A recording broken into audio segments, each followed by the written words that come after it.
ফরজ গোসলের সময় মেয়েদের মাথার চুল বা খোপা ভেজানো কি জরুরি?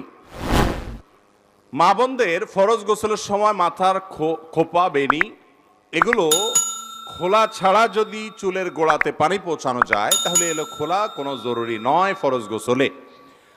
এ ব্যাপারে সহিহ মুসলিমের একটি হাদিস আসছে, উম্মে সালামা রাদিয়াল্লাহু তাআলা আনহা থেকে নবী করিম সাল্লাল্লাহু আলাইহি সাল্লামকে তিনি জিজ্ঞাসা করেছেন, ঠিক এই প্রশ্নটা করেছেন যে ইয়া রাসূলুল্লাহ, আমার চুল আমি বাঁধি, এগুলোতে যে গিরা থাকে আমি বাঁধি, এই খোপা আমার খোলা লাগবে কিনা?